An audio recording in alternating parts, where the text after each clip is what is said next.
Hello everyone, welcome to What If Issei was the reincarnation of Madara Uchiha Part 2. Before we start, please go support NagashBlackHand for writing that awesome fanfic. This is the translated version I made. There will be some wrong he or she calling here because it's translated, so let me clear this. Issei is a male in this story. Chapter 10. Issei was back in his room talking to Aljuan. Issei. Tomorrow is another day at the academy. How disgusting. Aljuan. How about you create a clone to replace you? Issei. I would, but I have a feeling something interesting will happen today. He said with a smile on his face. Aljuan. What do you mean you're finally going to see the Grimoires after being missing for 2 days? Issei. No. Aljuan. So then I know, will you meet again with your Kaneko-chan Kawaii Dezuna? Issei. It could be, but I doubt it. Aljuan. Well then, how about you sleep so you can go to the academy tomorrow? The brown-haired boy nodded and then fell asleep. The next day he woke up and dressed in the classic academy attire. Once he left, he headed towards his academy, but halfway there he received a call from a certain cat. Aljuan. I'm a fortune teller, hahaha. At that, Issei picked up the phone to talk. Issei. Tell me, Kuroka, what's new? Kuroka. Nothing special, I just wanted to meet you and inform you of some minor things. Issei. Is that a date? He said with feigned doubt. Kuroka. It could be, we meet at 5, don't be late. She said to let out her typical tick when finishing sentences, which made Issei raise an eyebrow and then hang up. Aljuan. Hahaha, that backfired. Well, in a way. The brunette recovered his composure and then played it down. Issei. Well, whatever, it seems like she's having a good time, it never hurts to disconnect. He finished talking to continue on his way. Meanwhile, in the academy, some girls from the church approached, and then they met Sona. After a few minutes, Issei arrived to take classes, which almost did what almost no one can. Kill him. In the end he went to the occult club, where he felt 2 more presences than usual. Upon arriving, he opened the door without hesitation to find a brunette with 2 pigtails next to a blue-haired girl with a green lock. Issei. It seems that I interrupted something. Could you tell me what is going on here? He said with his serious attitude. Rias. Where have you been? You haven't shown up for 2 days. Issei. It's none of your business, Grimoire, me saving you from your shitty engagement doesn't mean anything.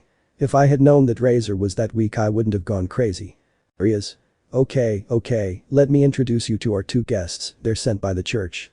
This one is Zenobia and this one is Irina. She said, pointing at the respective girls. Issei. So you're Irina, it's been a while since I've seen you.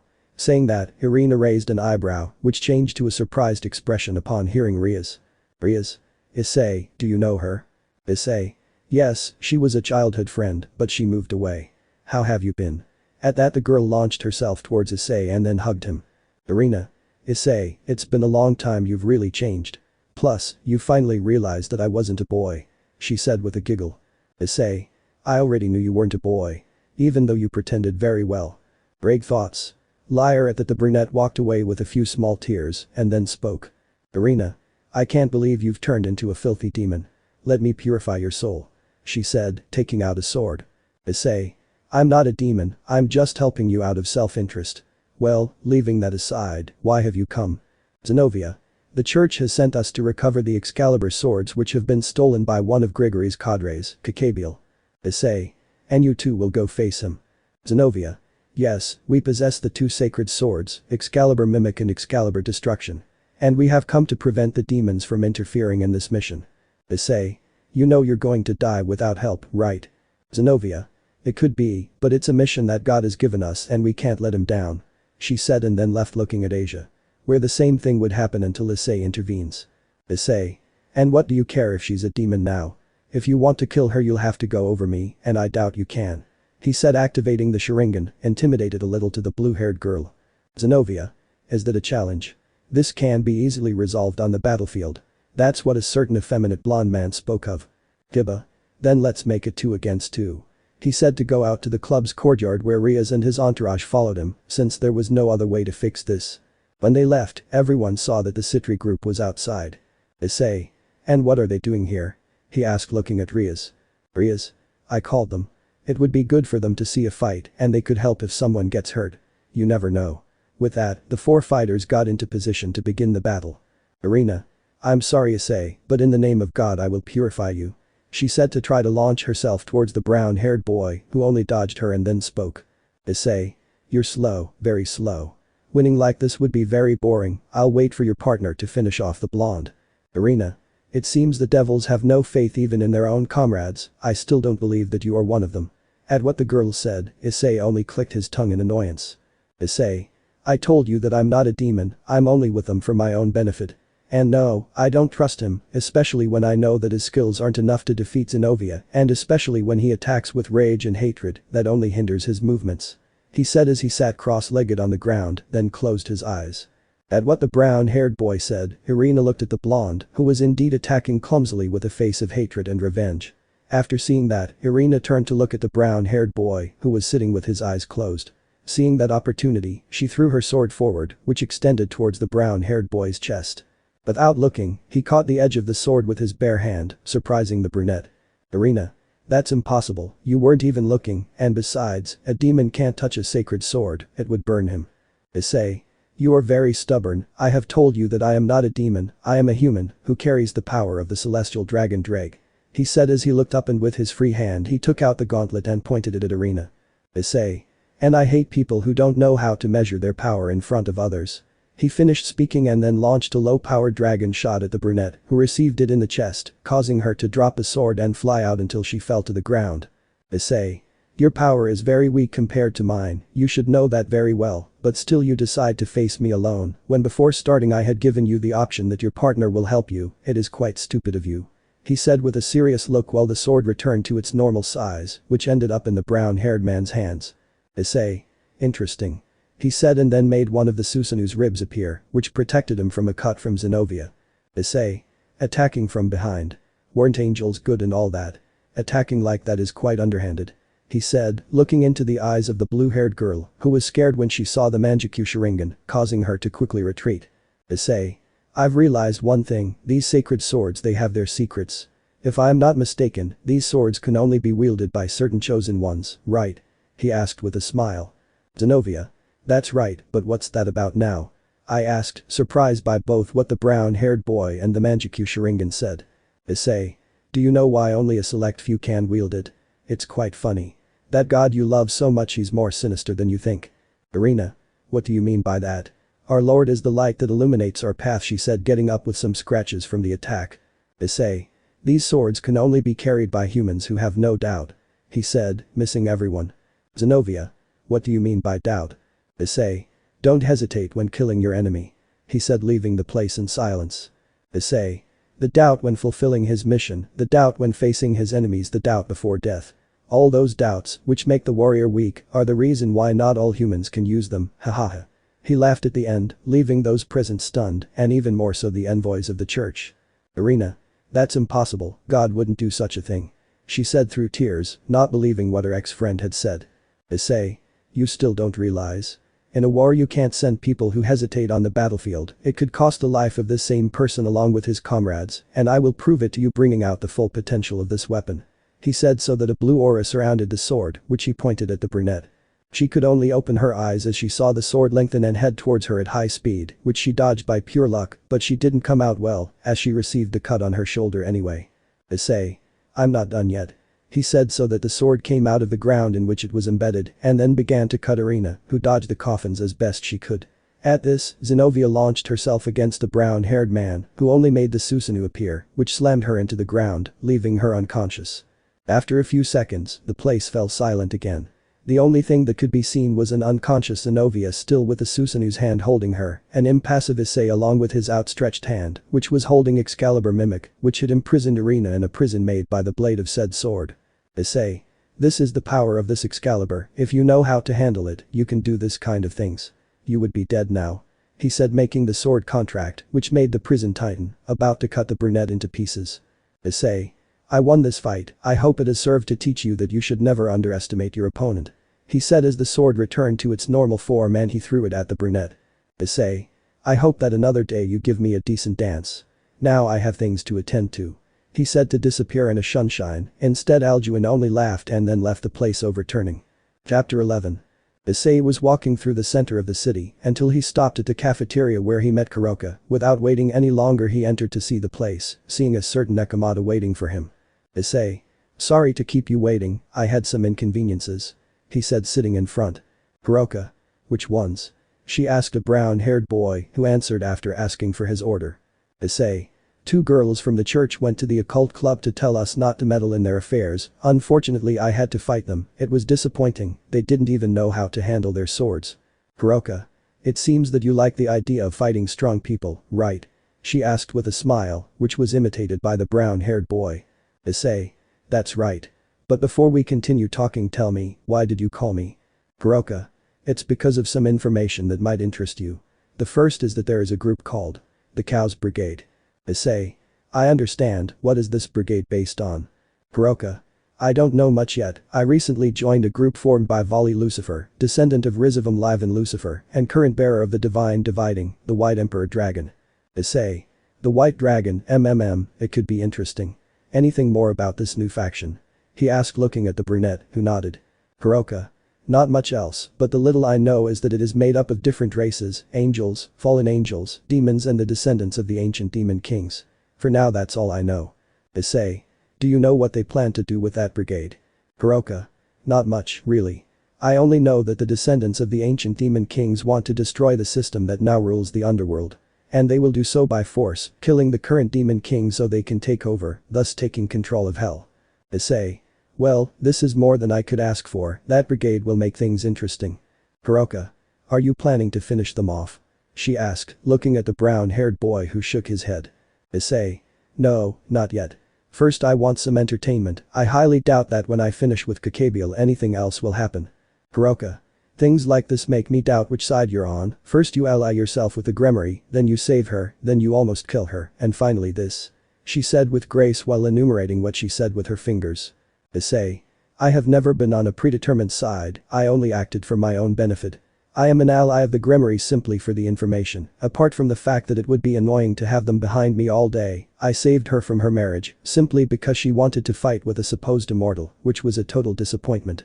I almost killed Riaz because she is very annoying when it comes to giving me orders, when I have told her that she cannot command me, and the last thing I have explained to you. He said answering the black-haired girl's question. Hiroka. You surprise me more every day, I wonder what else you're hiding. Could you tell me? She asked flirtatiously while showing her cleavage. Issei. And what would I gain in return?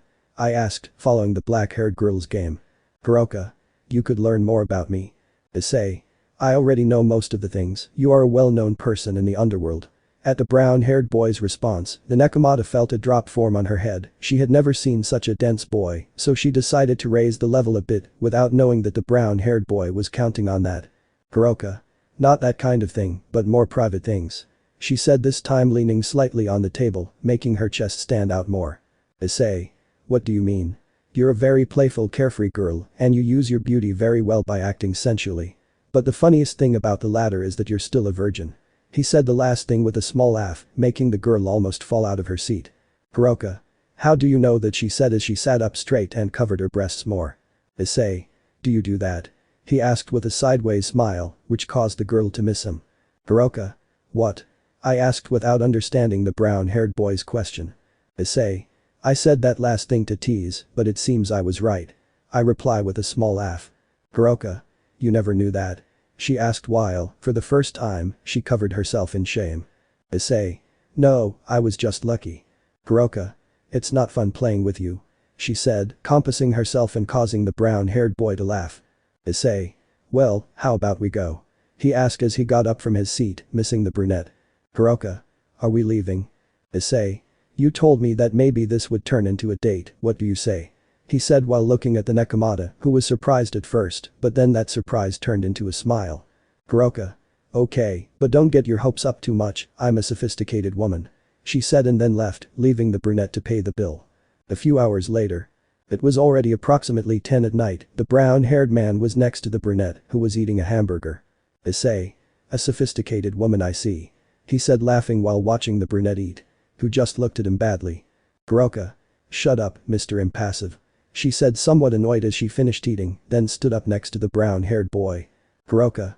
I had a great time, but could you do me a favor? Could you continue protecting my sister? I know you do it because of our deal, but I want to make sure that if something happens you will continue protecting her. Issei. Sigh okay, but I'll only protect her, I don't care about the others in her group. He said this, cheering up the Nekomata, who hugged the brunette and then kissed him on the cheek, leaving him a little out of place. Hiroka. Take it as a reward for today, and who knows? maybe another day you'll get a better one. But for now I have to go," she said as she walked away from the brown-haired boy and invoked a magic circle in which she began to disappear. "Hiroka. See you later." She finally said goodbye and then left the brunette alone in a silence which was broken by a certain dragon.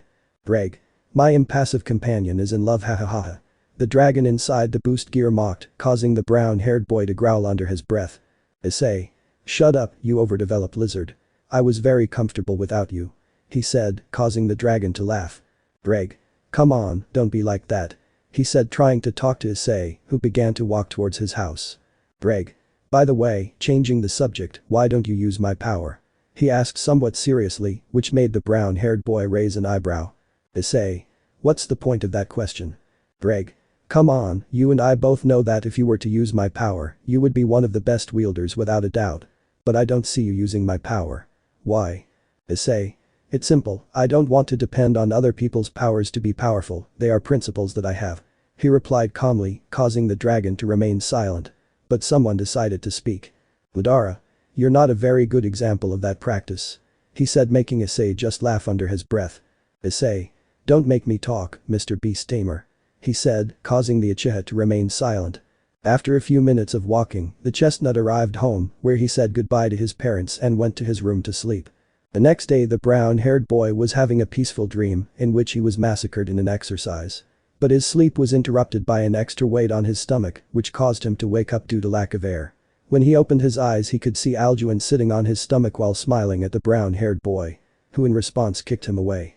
"Issei. What the hell are you doing, you almost killed me," he said while trying to catch his breath. "Aljuin. That was the idea. Since I saw that you weren't waking up, I decided to do it myself. If you woke up, you would be fine, and if not, you would die, which would make it easier to eat you. Issei. Keep dreaming, dragon with delusions of grandeur," he said, and then got up from his bed and went to the shower. After half an hour the chestnut left his house already prepared and wearing new clothes. Without thinking much about what he was going to do today, the brunette decided to take a walk around the city, after all, he had nothing to do on weekends. He spent several minutes wandering around the city center until a certain pair of girls caught his attention. These were the girls from the church, Zenobia and Irina, who, to the brown-haired boy's confusion, were begging on the street. After seeing this, the brown-haired boy decided to go over to see what was happening to them. "Issei. What are you doing here? And even more so begging?" he asked in front of the girls, who, upon seeing him, took on a different attitude from one another. "Irina. Issei, what are you doing here?" she asked happily while looking at the brown-haired boy. "Zenobia. Irina, we shouldn't make friends with demons, what would God think of you?" she said, making the brunette lower her head. "Issei. Really? Do you still think I'm a devil? You're even dumber than I expected," he said, resigned to the stubbornness of these two. "Zenobia. What have you come for, to make fun of us?" she asked, getting up from the ground and facing the brunette, who just looked at her calmly. "Issei. Not really, and I don't feel like it either, I was just wondering what you were doing begging on the street, didn't the church give you money?" he said, making the blue-haired girl sit down again. "Zenobia. It's not that, it was just that Irina spent all the money on a portrait of our Lord," she said, looking at the brunette in a bad way, who defended herself as best she could, arguing that the image of God was extremely important. "Issei. You know what, I'm bored, how about I invite you two to eat and we negotiate a little?" he asked without changing his expression. "Zenobia. We don't need anything from you, let alone negotiate with you," she said curtly, but the growling of her stomach made her blush in embarrassment. "Irina. Well, maybe that invitation to a meal wouldn't be bad," she said, just as embarrassed as her companion, who nodded, causing a sigh from the brunette, who only guided the girls to a small bar restaurant, in which he fed the girls. "Issei. How long had it been since they had eaten?" he asked, looking at the overwhelming amount of dishes next to the table. "Irina.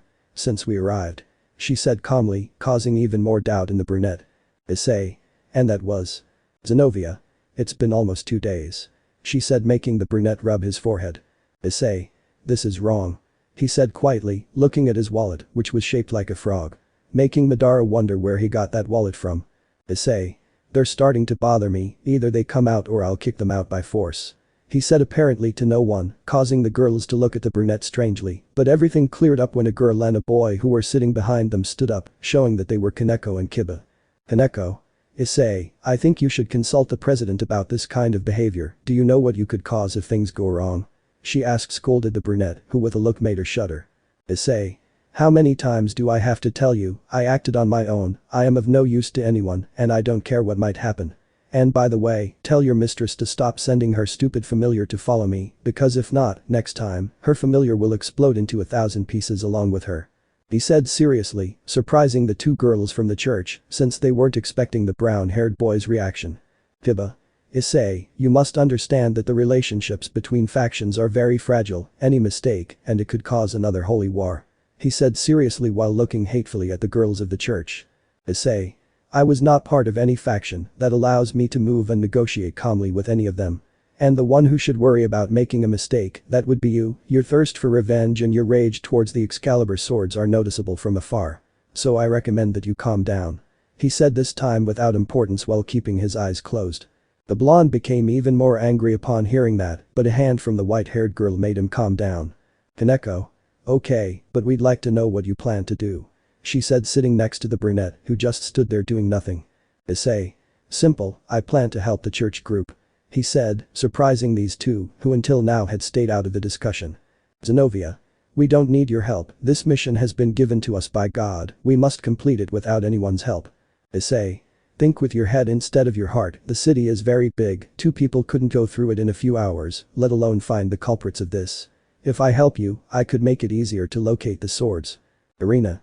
Issei, I doubt one more person would make a difference. She said as she looked at the brunette who just smiled sideways. Issei. Irina, I have the ability to create clones of myself, I could create about 20 colons for the search. Don't you think it would be of much help?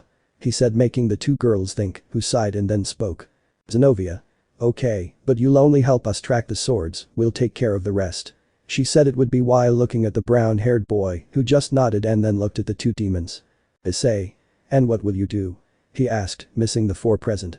Kaneko. What do you mean? Issei. Come on, I know very well that you have not come simply to tell me what I should and should not do. So I ask you again. What will you do? At the brown-haired boy's question, the group fell silent until the Nekomata spoke. Kaneko. We will help you, but as Zenobia said, only to track the swords. She said and then looked at the blonde, who sighed and spoke. Tiba. Me too, but I make no promises about leaving the Excalibur swords, my reason for living is to destroy those swords. He said seriously, receiving a sigh from his partner and the girls of the church. Issei. Alright, I guess you have a place where we can meet, right? He asked, getting up from his seat. Irina. That's right, it's the abandoned church, I don't think there's any need to tell you where it is. Issei. Alright, I'll see you there at 10. He said and then paid the bill and left the place, leaving the quartet alone. Chapter 12. 10 p.m. A brown-haired boy could be seen approaching the spot where he had stayed with the others. Upon entering, he found them talking with Saji, whom the brown-haired boy had not counted on. Issei. What is Sona's pawn doing here? He asked, drawing the attention of the others. Kaneko. When we were leaving the restaurant we found Saji outside, so we had to tell him everything. Issei. Okay, the more the better I guess. He said without giving the matter much thought. He then looked towards the exorcists. Issei. I suppose you have a plan in mind, right? Zenobia. That's right, since they're looking for the holy swords and their owners, we've planned that we'll all dress up as exorcists and split up to search around the city. She said calmly. Issei. It's a good plan, are the groups already made? I asked intrigued. Irina. Not yet, we were waiting for you. Issei. Perfect, Kaneko, you're coming with me. He said calmly as he began walking towards the exit, leaving everyone confused. Tiba. Hey, why does it have to be Kuroka? He asked quickly, stopping the brown-haired boy in his tracks. Issei. Simple, she's quiet, so it doesn't bother me. After saying that last thing, he left the church, leaving the group alone. Zenobia. She didn't let me tell her that she has to put on the suit. You can give it to her, Kaneko. Said the blue-haired girl, giving her an exorcist suit, making the little girl attend and start eating dinner towards the exit. Meanwhile, outside the church, the brown-haired boy was having a conversation with a certain person. Madara. Seriously, did you think it was a good plan to search separately having a cadre as an enemy? He asked the brown-haired boy, surprised, who simply denied it. Issei. Of course not, but I don't care about other people's lives, only Kaneko's. And this plan gives me the ease of keeping an eye on her. Madara. Miles per hour, so you'll do what Kuroka said, right? Issei. It was clear from the beginning, don't you think? He asked rhetorically to the Uchiha, who just sighed. Madara.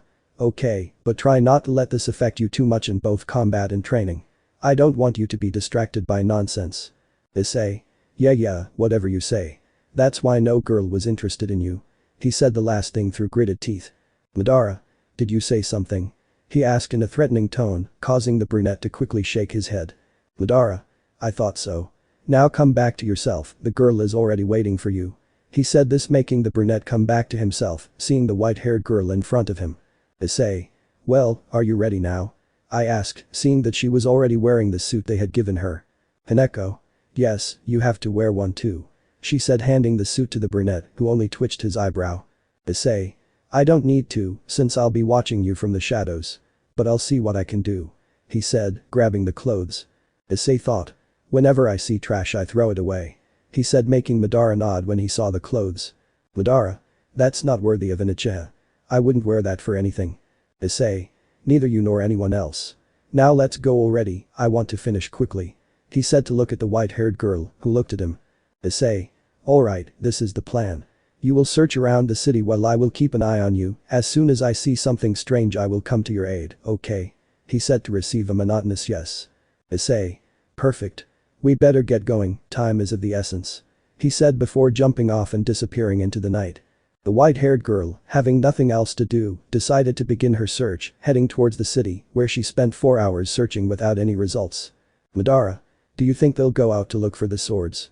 I asked, seeing how nothing had happened in 4 hours. Issei. I don't know, but it's better this way, my intention is not to help anyone. I would even prefer that they get the swords, it will be more entertaining when I have to fight. After saying that, the brown-haired boy stopped and looked towards a certain place in the city. Madara. It seems we spoke too soon. He said, noticing 3 people engaged in combat while a 4th remained expectant. The brown-haired boy, without saying anything, jumped off the building he was on to land next to Kaneko, who, not waiting for the brown-haired boy, got scared. Issei. It seems that Kiba and Saji have found something interesting.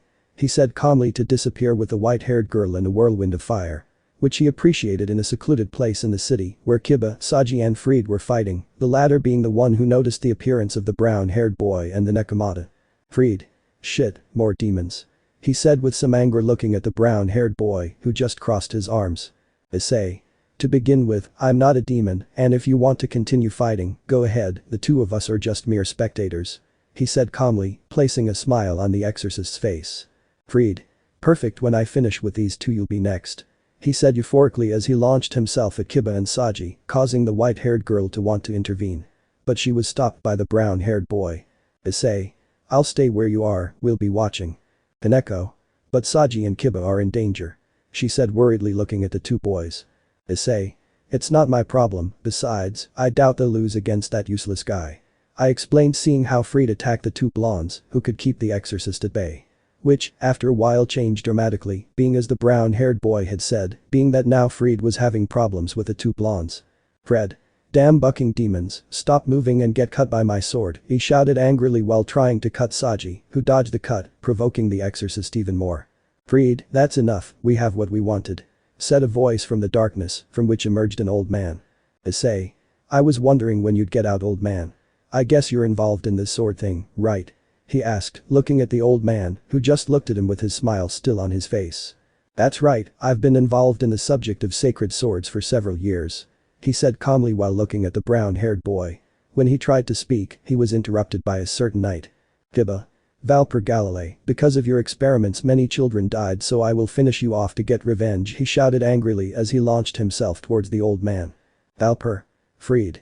He said calmly to see how the aforementioned positioned himself in front of him, and with the help of a light grenade they escaped from the place, Kiba being the only one who began to chase them. Kaneko. Kiba. She said to try to go after him, but again the brown-haired boy stopped her, watching as 2 magic circles were created on the ground, coming out of these Sona Citri and Ria's Gremory, who did not have faces of being very happy. Sona. Saji, could you explain to me what happened here? She asked, ordered her pawn, who shuddered at the tone given by the girl. Saji. Vera Weehi was trying to explain the situation between stutters until a look from his queen made him tell her everything in one go. Sona. So you helped the church's envoys, and not only did you hide it from us, I think you deserve a suitable punishment for your attitude. She said, shitting out a small magic circle, which was later used to spank the blonde's butt. Issei Madara. Pathetic. The 2 said, watching the scene with disgust. Rias. Issei, she said, drawing the attention of the brown-haired boy, who turned around with his Sharingan already activated. Issei. If you try, I'll kill you. He said coldly as he expelled killing intent, making everyone in the place shudder. Rias. Do you know where Kiba went? She asked, avoiding eye contact with the Uchiha. Issei. I don't know and I don't care. He must have gone after the old man. Let Kaneko tell you the rest. He said, disappearing in his now typical whirlwind of fire, leaving the others alone. Meanwhile, in Issei's room there was a sleeping dragon, which was awakened by the sudden appearance of the brown-haired boy. Aljuan. Well? He asked with one eye open, looking at the brunette. Issei. Nothing, just an old man crazy about sacred swords and a madman himself. Nothing to worry about. He explained while preparing to sleep. Aljuan. Something about the cadre? He asked, intrigued, receiving a negative response from his companion. Issei. Unfortunately, nothing. I guess he won't appear until his plan is completed. In the meantime, we can only wait. He said, yawning and closing his eyes, and after a few minutes he fell asleep. Hours later, the chestnut tree's mother could be seen calling him from the stairs, causing the named one to wake up and lazily go down to the lower floor. Issei. What are these hours of waking up? The brunette's mother asked, a little annoyed, watching as her son sat at the table. Issei. Sorry, I went out yesterday and stayed late. He said simply while looking at the time, it being 3 in the afternoon. Issei. And who did you go out with? He asked, intrigued by who the brown-haired boy's friends were, although he had an idea of who they were. Issei. I went out with Irina. Yesterday I found out that she was returning to the city and I took the opportunity to spend some time with her. He said, drawing his parents' attention. Issei. Irina. You mean the Irina who moved because of her father's work? She asked excitedly for being right. Issei. Yes, it's her. He said, making his parents happy. Issei. I don't believe it, how is he? Has he stopped acting like a boy? Can he come see us? He asked quickly, causing annoyance in the brown-haired boy. Issei. He's fine, yes and no. He quickly answered every question asked by his father. Issei. Well, it's a shame you can't come visit us. She said, somewhat depressed, and then remembered something. Issei. By the way, a letter arrived earlier. Issei. A letter? He asked, intrigued. Issei. Yes, now I'll give it to you. He said to go look for said letter, which was given to the brown-haired boy. After observing the letter, he realized that it bore the Gremory seal, apart from containing the address of the cafeteria where he met Kuroka. Issei. Well? He asked, seeing his son's serious face, who tore the letter in half. Issei. Nothing important, just some somewhat annoying people who want to see me. He said calmly as he headed to his room to change. Issei. Is there a problem? She asked, worried about the brown-haired boy, who shook his head. Issei. No, they're just very insistent about certain things. He said, this time going up the stairs and entering his room. Leaving his parents a little worried. Issei. I wonder what the Gremory want from me. I think I made my point very clear. He said while getting dressed. Greg. I don't know, buddy, but I would be careful. You never know what that girl might be up to. They have too much power because of the position her brother holds. Issei. I know, but I doubt they'll try anything stupid. After all, I'm a very important piece. He said with a smile as he looked at himself in the mirror. Issei. Well. Let's see what the Gremory family wants. He said with a small smile to go towards the center of the city, where the cafeteria where they had met was located. Chapter 13. Issei was arriving at the cafeteria, which he entered to then observe the place, being quiet and as every day. But a table caught his attention, and it was no wonder, at this table was a certain silver-haired girl. Upon seeing him, she motioned for him to sit down, which he did. Issei. And the Mao Lucifer? I asked, noticing the absence of this one. Raphia. He can't come, his duties as king of the underworld don't allow it. She said with her typical seriousness as she watched a brown-haired boy ask for something to eat. Issei. So, why did you call me? I asked directly. Raphia. It's about the relationship you and Rias have. She said, intriguing the brown-haired boy. Issei. Just that? He asked the silver-haired girl, who nodded. Raphia. That's right, Mao Lucifer is worried about what might happen to Rias because of their bad relationship. She explained seriously while looking at the brown-haired boy. Issei. To begin with, if you want our relationship to improve, you should first stop seeing me as one of your slaves. I'm just an ally who acts for his own benefit. And lastly, it's not me you have to be worried about. He said this last thing with a smile, which was noticed by the maid. Raphia. What do you mean by the last thing? I asked, worried about the Gremory's health. Issei. Hasn't he told you anything about what's going on? He asked, amused as he began to eat. Raphia. Could you explain to me? She said, somewhat frustrated that the brown-haired boy only generated more unknowns. Issei. You know the price, right? He asked, looking sideways at the woman, who clicked her tongue and then spoke. Rafia. What do you want in return? She asked, annoyed, causing the brunette to laugh. Issei.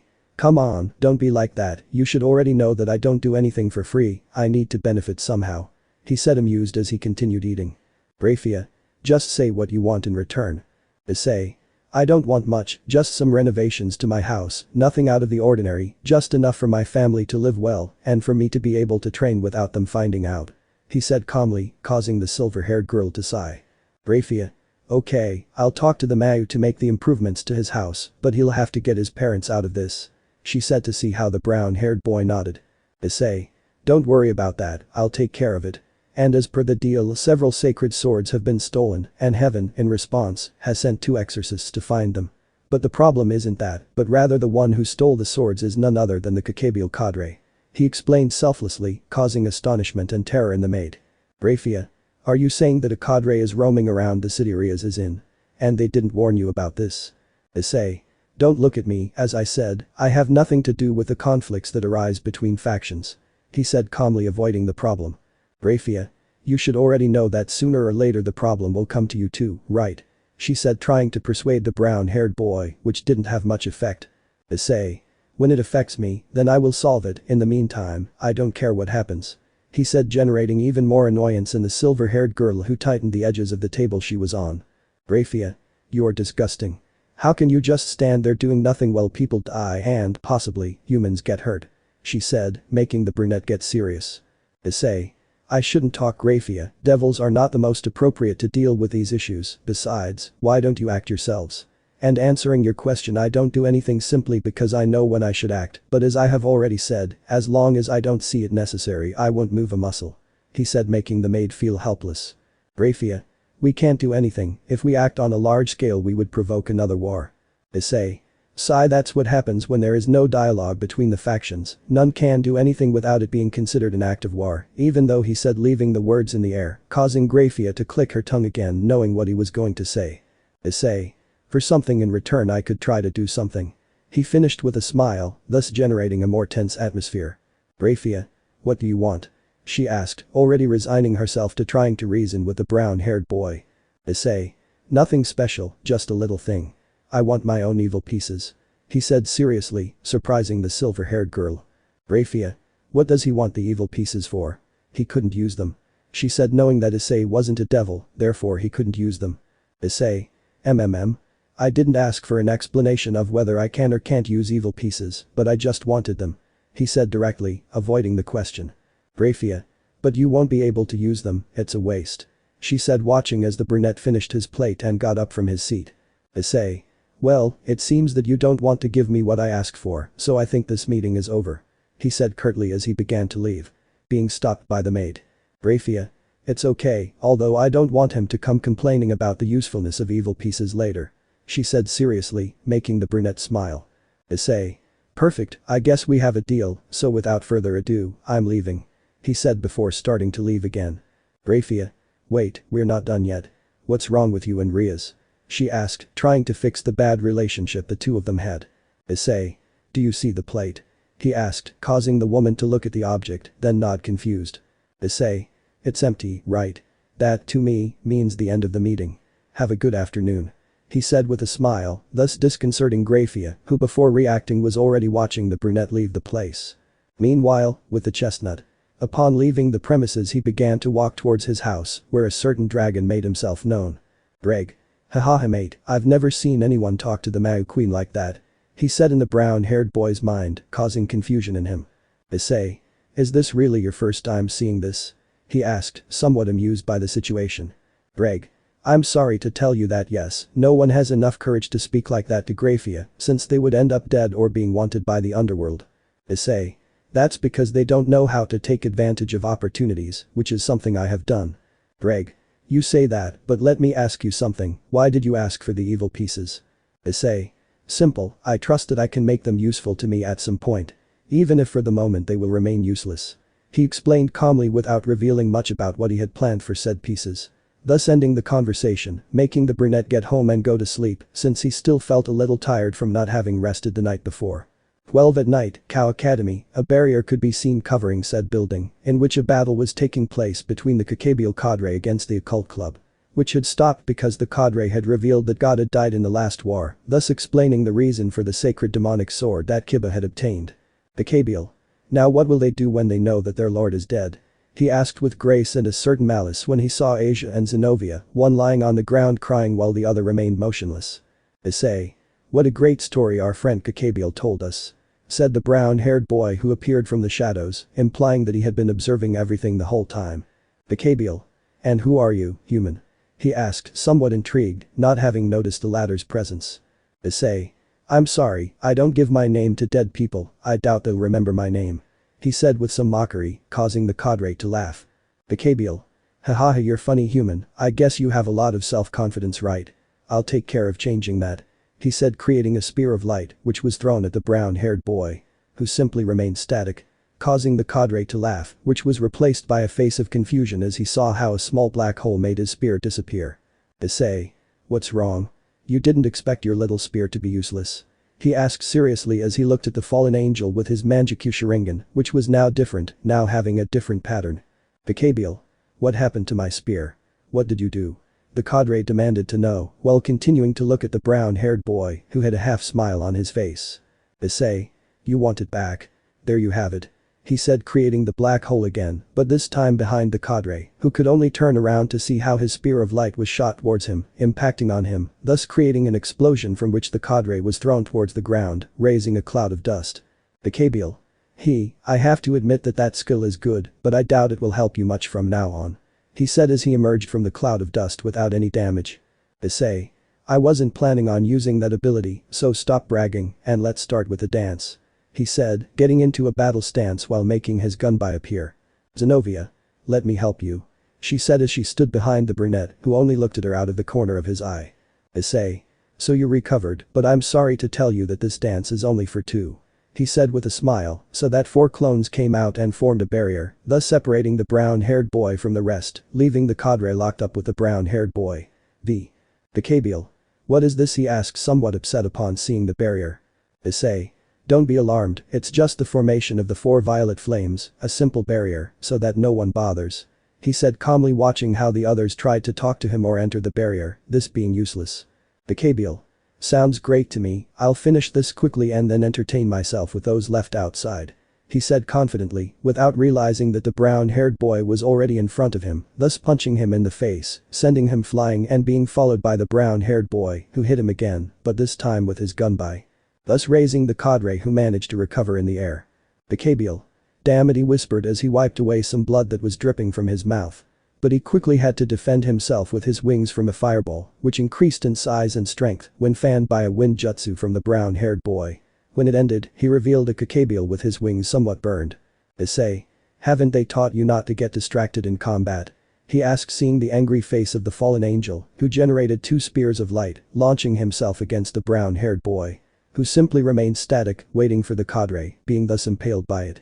But to his surprise, he pierced a brown-haired boy as if he weren't there, leaving the fallen boy exposed, who received a kick in the ribs and then was sent flying again by a blow from the brown-haired boy's weapon, who, not satisfied with this, made some hand poses, thus executing his jutsu. Issei. Mokuton, wood style, wooden stakes, he said, causing several stakes to come out of the ground, most of them being dodged by the cadre, who due to the number was skewered in one of his wings and in his shoulder, causing a grunt of pain from the same one. Kakabial. Damn scum, what kind of magic is that? He asked while trying to take out the stakes. Issei. It's not magic, it's something much worse, he said, making a hand pose, which caused the stakes that the frame had embedded in it to fragment into more stakes, causing more pain and damage to the aforementioned. Issei. You may have survived before God, but it seems that your ego grew too much for that, and for that reason you will end up dead, he said, seriously, creating a hole again in 2 of the cadre's wings, but this time, instead of absorbing, what he did was distort the surroundings, so with the simple word Kamui from the brown-haired boy, the wings were torn off, provoking another scream from the cadre. Kakabial. I'll kill you, you bucking scum, he screamed as 2 more wings were torn off. Issei. To do that you will first have to get out of here, he said with a smile, causing confusion in the fallen. Kakabial. What do you mean? I asked, a little scared by the brown-haired boy's look. Issei. Simple, since you entered this barrier you have been in an illusion, and you will remain here, being tortured until you get out of here, or he arrives, whichever comes first. He said while more wooden stakes came out and embedded themselves into the fallen one, who tried to get out of his torture, which lasted for hours, which were minutes in the outside world. Once the illusion ended, the cadre fell to the ground while his entire body trembled, thus surprising the spectators, who only saw the cadre scream and then fall to the ground. Issei. I guess weeds never die, now I understand why you survived before God. He said watching the cadre get up, who upon seeing that the barrier began to disappear, flew away from the range of the brown-haired boy, who only saw how white armor appeared and ripped off the cadre's wings. Causing a small laugh from the brown-haired boy due to his bad luck. Bakabiel. By Azazel's order, you will come with me to be locked up. He said seriously as he tore off the remaining slabs of the frame, which was fainting due to the pain. Being carried like this by the armor, which began to leave. Dryag. You ignore me white. Said the Red Emperor Dragon while the gauntlet was generated in the brown-haired man's hand. Albion. It is for the best, since now is not the time to fight our battle, later you will get what you deserve Red. He said confidently. Dreg. As you wish, but you better have your bearer in good condition, I doubt mine would like having an opponent who won't fight back. Albion. Miles per hour, that's what I could say, I say goodbye Red. The next time we meet we won't leave until one of us falls.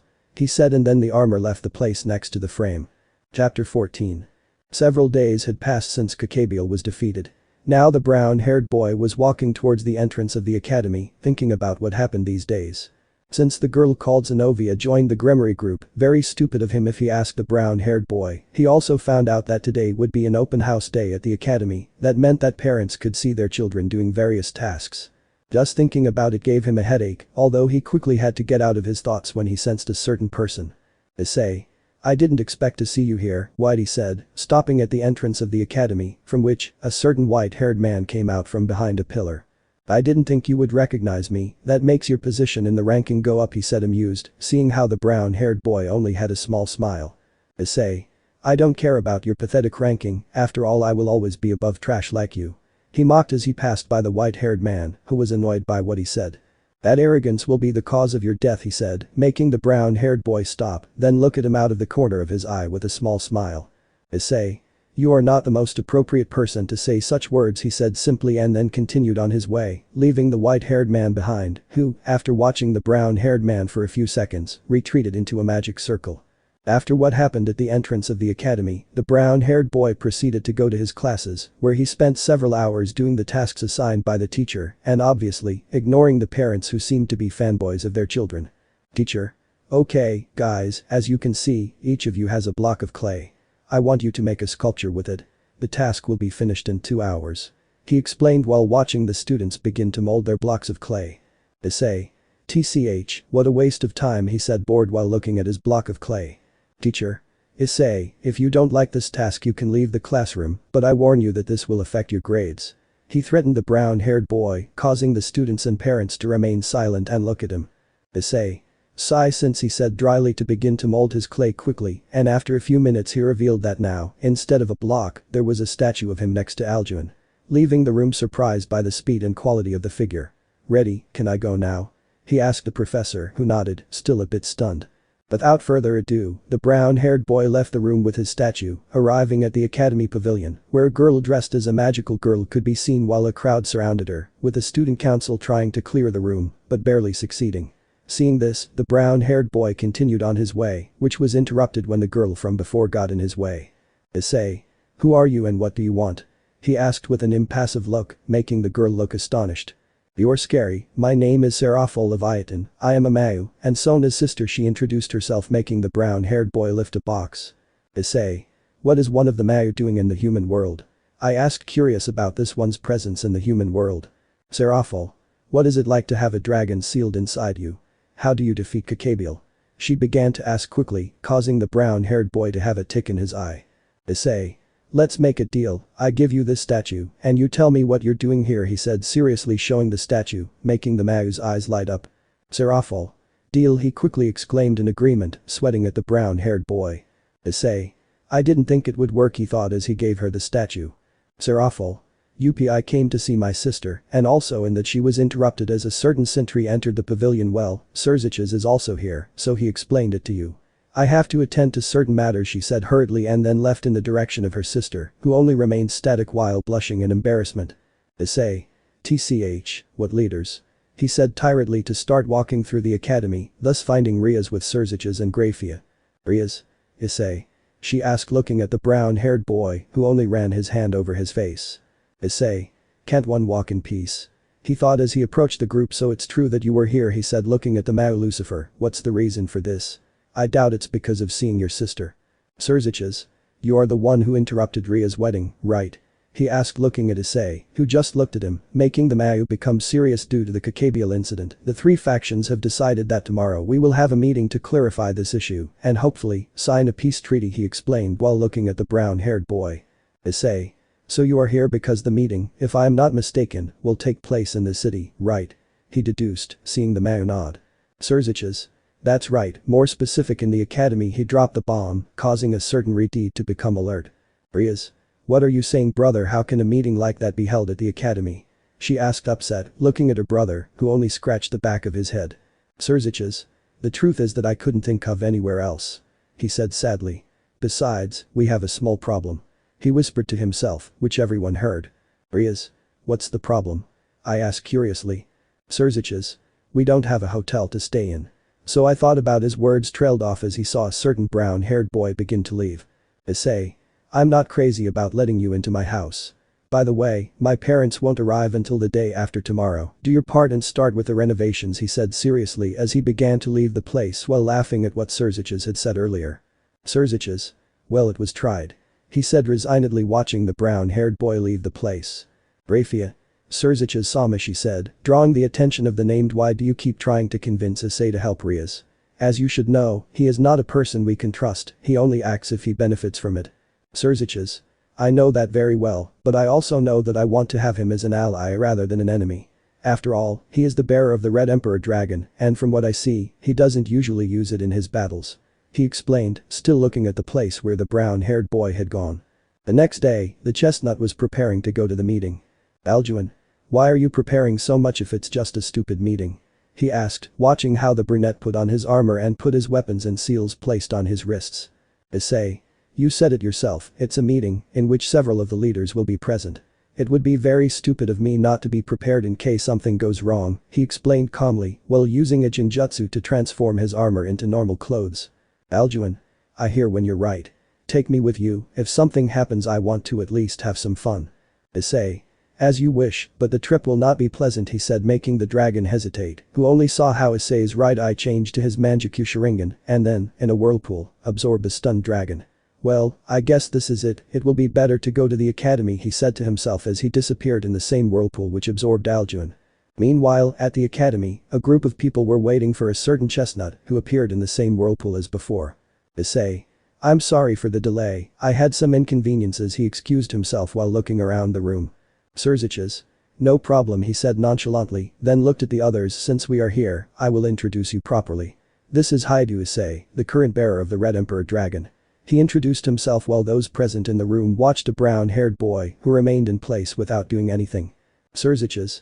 And they, pointing at the people sitting at the table, are the leaders of each faction, Michael and Gabriel being the representatives of heaven, along with Irina, Azazel and Penemu those of Grigori, and as you already know, Serafal, Citri and I as the demons, he quickly introduced making the brown-haired boy nod, who saw that the Gremory group, Citri and the White One were also there. With whom he exchanged glances, being noticed by a certain fallen one. Azazel. It seems that you already know each other. Right. He said amused, looking at the aforementioned. Ali. Something like that, he answered nonchalantly while leaning against a wall in the room. Surziches. Well, once the introductions are over, how about we start the meeting? He asked, watching out of the corner of his eye as the brown-haired boy sat in the only free seat, being on the sofa next to Kaneko. Michael. Sounds good to me, after all someone owes us an explanation, he said with a calm smile, toasting a certain fallen one, who was quick to respond. Azazel. Don't look at me, I was as lost as you. Kakabiel acted on his own and behind my back. When I found out what was happening I sent Volley to stop him. Although from what I know someone had already done the job, he said looking sideways at the brown-haired boy, generating doubt in those present who did not know about the subject. Gabriel. Can you explain yourself, Azazel? I asked confused. Surziches. In order not to have to repeat the story, it will be better for Rias to explain what happened. He interrupted the cadre who was going to speak, causing him to shut up and look at the Gremory, who stood up. Rias. What happened was as follows. After the arrival of the exorcists Zenovia and Irina, Issei and Kiba had a meeting due to an argument in which Issei won. After that, all that is known is that the two of them along with Kiba, Kaneko, Saji and Issei agreed to help find the swords, thus having an encounter with the exorcist Freed, along with the appearance of Valper Galilei. Upon mentioning that name, the leaders of heaven frowned in annoyance. Michael. What happened to him? He asked seriously, making Rias sigh. Rias. That's what I was getting at. The next day, in addition to having fused the Excalibur, Kakabiel attacked the academy with the idea of killing me and Sona to start a new war. Upon saying that, certain brothers were not very happy with what the Retid said, but this is where things get ugly. Kiba managed to fuse his demonic sword with sacred power, forming a sacred demonic sword, making Valper Galilei realize a certain thing. He stated, forming a silence in the room, which was broken by a certain cadre. Enemu? The death of God, right? I asked, already knowing the answer. Rias. That's right, Kakabiel after killing Valper Galilei announced that God died in the war. Basil. And what happened after that? He asked curiously. Laughter. Issei appeared, being attacked by the cadre by a spear of light. But for some strange reason, the spear before impacting was absorbed by a whirlpool and then returned to Kakabiel. He explained, surprising several in the room. Serafal. Did you attack Kakabiel back? What kind of skill did you use? Was it your sacred gear? She asked excitedly, looking at the brown-haired boy who just sighed tiredly. Issei. Yes, it is none of your business, and no, he answered the questions asked by the Citri, although another question was quickly asked by a certain fallen one. Azazel. They mentioned a whirlpool, is that the one you appeared with? He asked curiously, causing the brown-haired boy to run a hand over his face. Issei. That's right, I'll just say this, my technique could be said to be a means of transportation, although I can also use it in combat. I explain, giving as little information as possible. Gabriel. If you don't want to tell your abilities, it's okay, in the meantime, you can continue with your education, he said kindly while looking at the Gremory for the last thing said. Rias. After that, Issei created a barrier that trapped Kakabiel along with him, where the latter easily surpassed the cadre, leaving it in bad shape. Minutes later, Volley appeared, breaking the barrier that Sona and her entourage created, taking Kakabiel away. He finished his explanation. Enemu? I'm surprised that this boy can beat Kakabiel. I don't feel any demonic power or anything like that, that means you're human, right? She asked looking at Issei, who just looked at her seriously. Issei. Whether you believe or not that I defeated Kakabiel does not matter to me, and yes, I am a human. He responded dryly, generating a doubt in a certain cadre. Azazel. So what are you doing with the Gremory group? Issei. Nothing special, I simply made a deal with Surziches to protect Rias. He said, causing the aforementioned to be surprised. Rias. My brother made a deal with you, she asked upset looking at the brown-haired boy who just ignored her. Surziches. That's right, I made a deal with him to come to your aid, he replied calmly, making the Gremory angry. Rias. Are you telling me that if my brother hadn't made a deal with you, you wouldn't have wanted to? Mai asked furiously. She grabbed the brown-haired boy by his shirt. But before the brown-haired boy could do anything, the atmosphere changed, and now they were no longer in the human world, but in a dimension. Gabriel. What's going on? I asked looking everywhere. Basil. It seems that we are being attacked, he answered looking out the window, where several magic circles appeared, with fallen angels and demons coming out of them. Killing the guards outside who entered paralyzed, and it seems that they have a certain sacred gear on their side. Surziches. Rias, he said simply looking at his sister, who when looking to her side, could see how most of her entourage was paralyzed along with Sona's. Rias. Gasper, she said without believing it while she released the brown-haired boy. Chapter 15. The room was silent after what the Gremory said, although it didn't last long, since a certain brown-haired boy spoke. Issei. Gasper. Is he another member of your entourage? What tragic story does he have? He asked at the end with some mockery, which caused the Retid to look at him in a bad way. Rias. That's right, he's my bishop, Gasper Vladi, a half-vampire with the sacred gear Forbidden Baylor View, he responded, ignoring the last thing the brown-haired boy said. Issei. Forbidden Baylor View? What is it supposed to do? He asked curiously, even though seeing what was happening he already had an idea of what he was doing. Azazel. That sacred gear has the power to stop time. From what I see, everyone has been affected except us due to our power, although eventually we will end up the same way too. Issei. I understand that you are fine, but what about them? He asked looking at Rias, Kaneko, Zenovia and Irina. Enemu? That's because they, she said, looking at Zenobia and Arena, have the Excalibur, and about the Grimoire and its tower, it's because one made contact with you and the other was relatively close to you, being affected by the power that your sacred gear gives off. Issei. Well, look how good, he responded with some sarcasm. I guess at least I'll be able to dance a little. He said, getting up while his clothes exploded into smoke, revealing that the brown-haired boy now had his armor. Michael. Young Issei, this situation is not to be taken so lightly. We must act intelligently, he reprimanded the brown-haired boy, who ignored him and began to walk towards the window. Young Issei, have you heard me? Azazel. Come on Michael, leave the boy alone, he was having fun. The cadre intervened, silencing the angel. Michael. But he tried to speak, but was interrupted again. Azazel. But nothing. Let Riaz and her tower go look for Gasper, while Issei takes care of the others. I, for now, will go resolve a certain matter with a certain descendant. He said, looking at a certain brown-haired woman. Michael. Okay, but it seems a bit dangerous to me. He said resignedly, seeing the enemies in front of the building. Seraphol. Yes, I'll be able to see the Red Emperor Dragon in action, aren't you excited Gabriel? Penemu, she asked excitedly, looking at the two mentioned, receiving a nod from the angel and a small smile from the fallen. Before anyone could say anything else, 4 clones of the brown-haired boy appeared, then surrounded the group of enemies, who saw how a barrier formed around them, then disappeared. Missing everyone in the place. Surziches. What did you just do, Issei? He asked, looking at the brown-haired boy, who stood with his arms crossed. Issei. Something simple. The fact that they are flying bothers me, therefore we will make that stop being a problem. After saying this, those inside the barrier began to descend until they were standing on the ground, leaving only Kateria still in the sky. Azel. Incredible, a barrier with the ability to nullify the ability to fly, simply fascinating. He said, impressed. Issei. Yes, something like that, for now take care of whoever that woman is, meanwhile, I'll take care of the trash. Azazel. Okay.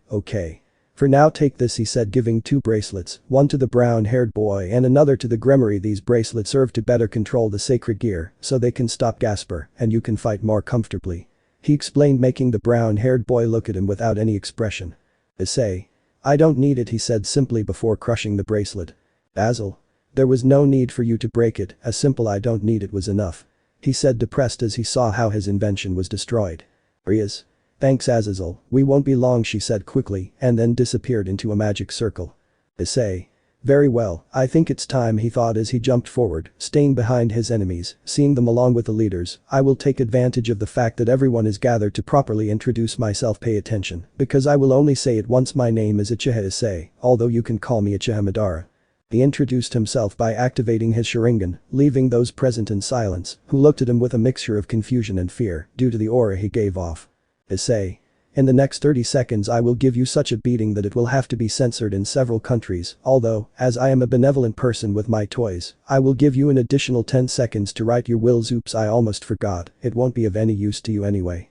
Because I plan to kill you all, he proclaimed while a sinister smile formed on his face and his Sharingan spun violently. Demon. Damn human, you're crazy if you think you can fight everyone. He couldn't finish because Issei appeared in front of him, punching him in the face, causing the poor demon to crash to the ground. Immediately after, the brown-haired boy kicked 2 fallen-ones who were on the sides of the previous demon. To then launch himself against a separated group of fallen and demons, these being quickly beaten without any option to defend themselves. After finishing off the small group, the brown-haired boy watched with his Sharingan as several men approached with spears of light and swords in hand to kill him, although the brown-haired boy had other plans. These were announced when with a kick he sent the first attacker flying and then punched the head of a demon, which was embedded in the ground. Without finishing there, the Uchiha turned to hit the chin of a fallen one, causing him to do a somersault back, falling to the ground. Seeing this, Issei grabbed the hands of another fallen one and quickly turned him around, throwing him towards his partner, these two falling to the ground heavily. Without having any kind of rest, the brown-haired boy was attacked again by several men, all of whom were killed by Issei, along with a sword he picked up from the ground, cutting and slicing anyone who gets in his way. As he advanced through the center of all the demons and fallen, the brown-haired man had to block an attack coming from his right, where a fallen man was holding a sword of light. Fallen angel. Damn trash, why don't you die, he asked through his teeth, while exerting all the force possible in his attack, which continued to be blocked effortlessly by the brown-haired man. Who, in response to what the fallen man said, only closed his eyes to open them again, but this time staring into the man's eyes. Who simply stopped exerting force and remained in a kind of trance, being taken advantage of by the brown-haired man, thus piercing the man's heart with the sword of light. While Issei continued with his thing, those present who were not in combat could only watch as that simple human swept the floor with demons and fallen ones. Michael? Is he really human? I asked incredulously, watching how the brown-haired boy continued to kill his enemies without problems. Surziches? Yes, although if I'm honest, sometimes I think it isn't, he answered, seeing the massacre just like the angel. Back with Issei, he was dodging several cuts from a demon, which did not stop its attacks. But everything ended when the brown-haired boy grabbed him by the neck, making him drop his sword. Issei. Damn trash, they're not even good enough to be used as practice dummies. He said, squeezing the demon's neck, who was struggling to get out of the brown-haired boy's grip. Although it was of little use, since the Uchiha abruptly squeezed his opponent's neck, breaking it on the spot, and then looked towards a certain building. Issei. I think I'll have to ask Kuroka for something else, her sister keeps getting into trouble, he thought, stopping paying attention to his surroundings, being taken advantage of by the fallen, who took the opportunity to launch their spears of light. But to everyone's surprise, they just pierced him as if he didn't exist. Enemu? What just happened? She asked, confused, looking at the brown-haired boy, who jumped back, staying away from everything. Issei. Alright friends, I have to attend to some matters, so I will leave you in the care of a partner. Enjoy your company, he said, activating his Manjutsu Sharingan, from the same whirlpool with which he appeared, a certain dragon came out in front of everyone. Making them take a step back in terror. Aljuan. Finally I can have some fun, he said, happily seeing what his prey would be. Gabriel. A dragon, I screamed in surprise when I saw it come out of nowhere. Michael. That boy has a dragon on his side. I asked, observing said beast. Surziches. That's right, when he interrupted Ria's wedding I also appreciated, although we still don't know what power he has. Issei. Aljuan, I have to attend to some business, so enjoy yourself while I'm gone. He said calmly as he sank into the ground, into which he disappeared. Aljuan. Very well, who will be the first?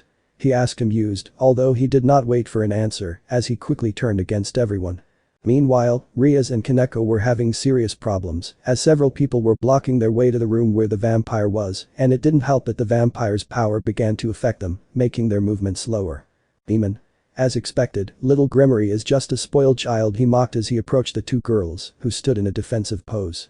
It won't do them any good to resist, they'll soon be. He couldn't finish as a pillar of earth pierced him through the stomach, causing his two companions to look at him in surprise, even more surprised to feel two hands dragging him to the ground, being buried in it.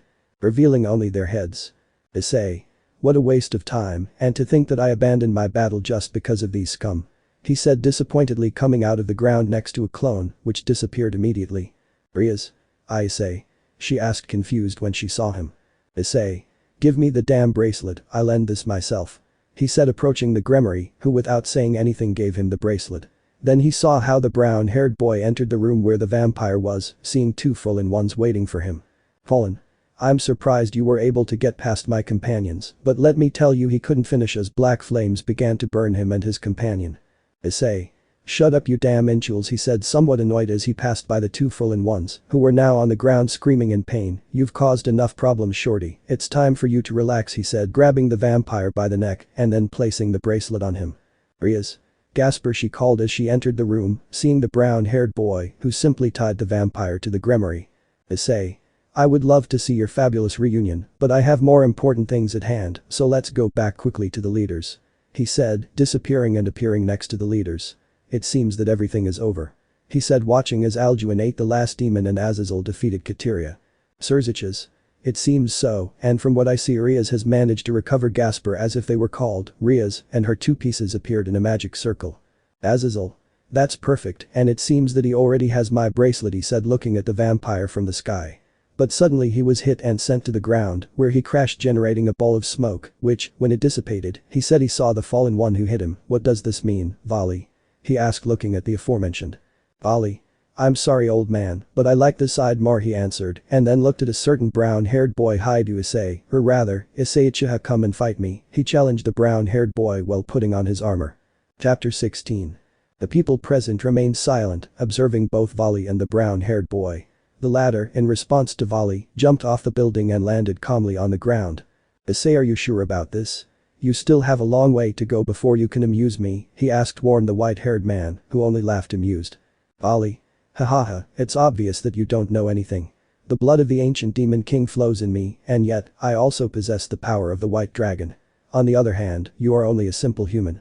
Even if you possess special powers, you're still just a high school student. He said while looking superiorly at the brunette who stood with his arms crossed. How boring, so boring that it makes me laugh. Our sacred gears are supposed to be rivals of the same level, but the current distance between them is even wider than the earth and the sky. He mocked and descended to the ground. Whereupon touching it, the chestnut appreciated next to him, where he kicked him in the ribs, sending him flying towards a rock, causing a cloud of smoke to form upon impact. Issei. I agree with you, our level is too far away. So much so that I don't even see the need to ask my dragon for help, he said seriously as he watched a cloud of smoke from which volley shot out, kicking the Uchiha, being blocked by him with both arms, making him retreat a few meters. Even so, I suppose I can make an effort to make this fun. He said with a small smile, looking at Volley, who spat out a little blood from the kick he received earlier. Without saying anything else, the two of them launched themselves at each other, with Volley being the first to attack, throwing a punch at the brunette's face. In response, he only ducked to avoid the blow, followed by throwing his fist at the target's stomach, causing the target to protect himself with both arms. Volley. Not bad, he said, looking at the Uchiha, who only did a sweep, causing the white-haired man to begin to fall to the ground. Although in response, he placed both his hands on the ground, using them to then hit the brown-haired man in the face with a double kick, causing him to fly into the air. Something that didn't last long, since he quickly recovered and then did some hand poses. Issei. Kaiten. Kikaku no jutsu, he said, throwing a fireball towards Volley, which hit, causing an explosion. Michael, what kind of attack is that? I haven't seen him do any magic seal. He asked, watching the brown-haired boy observe the place where Volley was. Surzich's we don't know yet, we only know that he uses attacks with a power similar to Senjutsu. He said, surprising everyone, knowing that the only known person who used Senjutsu was a certain Nekomata, although they remained silent. Meanwhile, the brown-haired boy continued to observe the place of impact, from where Volley emerged with his armor a little destroyed, although his body had no damage whatsoever. Issei. Now I understand better why Alvian and Drake are rivals, one multiplies his power, and the other divides it. Each one is the counterpart of the other. He said, amused, watching the white-haired man regenerate his armor. Volley, once I've touched you, I'll be able to divide your power and make it mine. Now, what will you do? You'll have to activate your boost gear to be able to match me. He advised him while charging magic power in his hands. Issei mph, I see. But I don't see the need to use Drake either. After all, it doesn't matter who the host is, every person has a limit, he said, watching tiny spheres of power being released from Volley's wings. Volley, haha, you really are interesting. That's right, I release the power that I can't bear, so I'm always in my best shape. He explained, making his wings shine. I'll repeat it to you again, activate your boost gear. He insisted again, but this time with a threatening tone. Issei sigh, very well, if you insist I'll show you a little that even surpassed you in the mastery of the sacred gear. He said resignedly as he dropped his armor, which was replaced by another identical armor-boosted gear scale mail. It was heard throughout the place, surprising the Gremory group, along with a certain fallen one. Azazel, can you use the balance breaker? I thought you didn't use it because you didn't know how to control it. He said, surprised, looking at the brown-haired boy. Alduin, of course he controls it, the problem is that he doesn't like to depend on the dragon's power. You could say that he prefers a fight where he fights with his power. I explained without looking at the fallen one. Issei. Didn't you know that you could modify the armor to suit you? He asked mockingly, seeing the albino's doubtful face, who frowned. Volley. Not really, I guess you have more affinity for dragons than I do. But I'm still a Lucifer with the power of a celestial dragon, therefore I remain superior. Issei. You're starting to tire me out with so much talk, better give me proof in combat, he said, irritated to take out some red wings, thus launching himself against the white one, who received the blow full on, being sent flying a few meters. Where he quickly recovered, launching himself against a brown-haired boy, who, in response, launched himself against his rival. Meanwhile, those present could only watch as a red and white trail flew through the sky, colliding with each other, generating waves of wind from the impacts caused by said blows. Which stopped when Volley hit Issei in the stomach, sending him to the ground, where he recovered before hitting. Volley, let's see how powerful your magic attacks are. Quickly, the albino charged magic power in his palm, which he launched against a brown-haired boy, causing him to place his hand like a gun, while a reddish energy formed at the tip of his finger. Issei dragon shot, he said his technique as it was launched against Volley, causing the two energies to collide against each other, where Volley's won easily. Curse water release. Water wall formation, he quickly exclaimed while a wall of water surrounded the brown-haired man, thus causing the white man's technique to collide with said wall, causing an explosion which covered the brown-haired man. Volley, that was all? I asked, seeing the smoke generated by the explosion. Alvian, no, this is not over yet, Volley, don't be overconfident and be careful, he said, also observing the smoke screen, which when it dissipated, revealed that the wall of water was still intact. Sona, can you use fire and water? She asked incredulously, watching how the brown-haired boy handled various elements, and especially water, since she is a Citri. Issei.